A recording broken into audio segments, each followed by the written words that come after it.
চাইলে কি সাব্বির রহমান, আকবর আলী কিংবা সৌম্য সরকারদের মতো ক্রিকেটারদেরকে ফেরানো যায় না জাতীয় দলে? জাকের সোহানদের পরিবর্তে তারাই হতে পারেন যোগ্য সমাধান, এমনটা মনে করছেন অনেক ক্রিকেট বিশ্লেষকরা।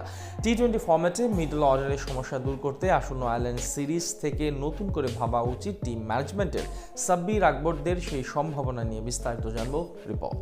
টি-20 ফরম্যাটে মিডল অর্ডার নিয়ে বলা চলে এক প্রকার কঠিন সমস্যার মাঝে আছে বাংলাদেশ ক্রিকেট দল। ওয়েস্ট ইন্ডিজের বিপক্ষে 3 ম্যাচ সিরিজের হোয়াইট ওয়াশ হওয়ার অন্যতম বড় কারণ 4, 5 এবং 6 নম্বর পজিশনের সব ব্যাটারদের ব্যর্থতা। শুধু এই সিরিজে না, এশিয়া কাপ থেকেই মিডল অর্ডার সমস্যায় ভুগছে বাংলাদেশ, যেখানে টানা ব্যর্থ হওয়া সত্ত্বেও একের পর এক সুযোগ পেয়ে যাচ্ছেন জাকের আলী, শামীম হোসেন পাটোয়ারি কিংবা নুরুল হাসান সোহানের মতো ক্রিকেটাররা। বলা চলে এখন তাদের উপর বিরক্ত দর্শক সহ ক্রিকেট বিশ্লেষকরাও।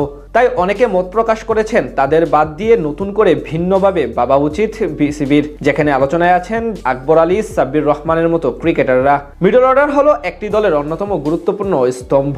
বিশেষ করে টি-20 ফরম্যাটে ম্যাচ জিততে হলে মিডল অর্ডারের ব্যাটারদের পারফরমেন্সের বিকল্প নেই। এখানে একজন ব্যাটসম্যানকে যেমন সিচুয়েশন বুঝে ধীরগতির ব্যাট করতে হয়, তেমনি প্রয়োজন অনুসারে আগ্রাসীভাবে ব্যাট চালানো জানতে হয়। যেদিক থেকে কেরিয়ারের শুরুতে জাকের আলী প্রমাণ করলেও এখন ধীরে ধীরে খেই হারিয়ে ফেলেছেন তিনি। অন্যদিকে 4 বা 5 নম্বরের জন্য বরাবরই আদর্শ ক্রিকেটার সাব্বির রহমান। অপার সম্ভাবনা নিয়ে আগমন হওয়া এই ডানহাতি ব্যাটার কেরিয়ারের শুরুতে বেশ ভালো আলোড়ন সৃষ্টি করেছিলেন। তাছাড়া প্রতিভা বা সামর্থ্যের দিক থেকে তিনি সোহান ও জাকেরের তুলনায় বেশ আপগ্রেড। মাঝে টানা অফ ফর্ম কাটিয়ে এখন ধীরে ধীরে ছন্দে ফিরতে শুরু করেছেন সাব্বির।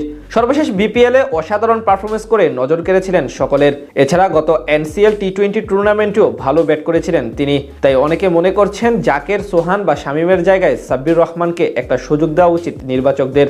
এছাড়া উইকেট কিপিং এর পাশাপাশি একজন বুদ্ধিমান ব্যাটারের চিন্তা করলে সেক্ষেত্রে যুব বিশ্বকাপ জয়ী অধিনায়ক আকবর আলীও সেরা অপশন হতে পারেন। বিশেষ করে ওডিআই ফরম্যাটে চাইলে তাকে বিবেচনায় আনতে পারে টিম ম্যানেজমেন্ট, কারণ সবশেষ ঘরোয়া টুর্নামেন্টগুলোতে বেশ ভালোই পারফরমেন্স করেছেন আকবর।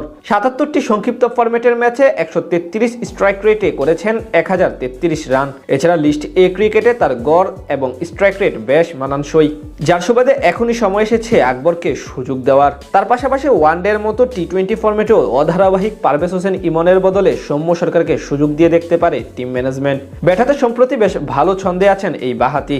তাছাড়া নিজের ব্যাটিং অ্যাপ্রোচে বেশ ইতিবাচক পরিবর্তন এনেছেন তিনি। তাই সৌম্য সরকারকে নিয়ে নতুন করে ভাবতে পারে নির্বাচকরা। তাদের পাশাপাশি ইয়াসির আলী রাব্বিও হতে পারে একটি উপযুক্ত নাম।